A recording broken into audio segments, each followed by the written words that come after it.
like the ECB's hawkish stance is likely to continue after headline inflation across the 20-member bloc came in at 8.5% in February, signaling that the rate hiking cycle might not be completely over yet.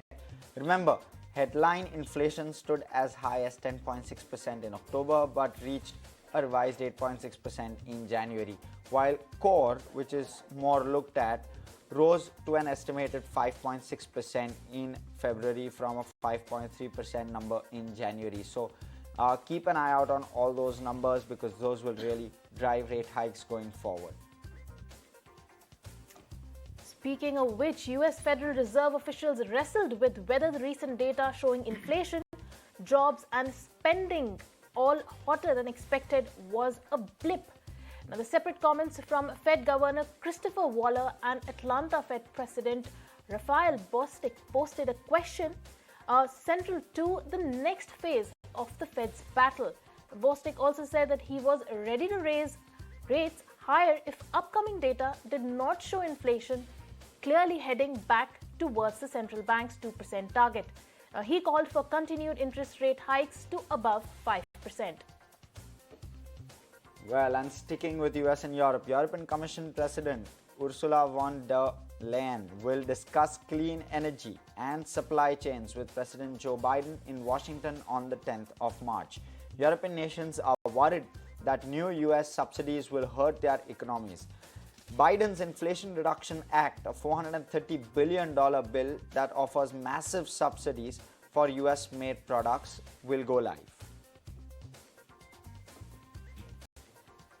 And the United States said new military aid for Ukraine would be discussed at a meeting with Germany's leader today. Washington will announce a new $400 million military aid package for the Kyiv government. This is expected to be a major topic between US President Joe Biden and German Chancellor when they meet at the White House. The United States has provided nearly $32 billion in weaponry to Ukraine to defend itself against Russia. Well, and China sent most warplanes near Taiwan in nearly 2 months. The move comes as the US approved the sale of $619 million worth of arms to the democratically run island. Some 17 J-10 and 4 J-16 fighter jets were detected in the southwestern parts of the island's air defense identification zone. And third points, Dan Loeb has taken a passive stake in chipmaker AMD.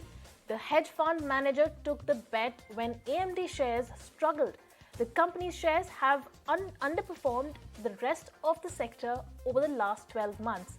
Now, AMD recently reported fourth quarter earnings that exceeded Wall Street expectations but guided for a 10% decline on a year-on-year sales in the current quarter.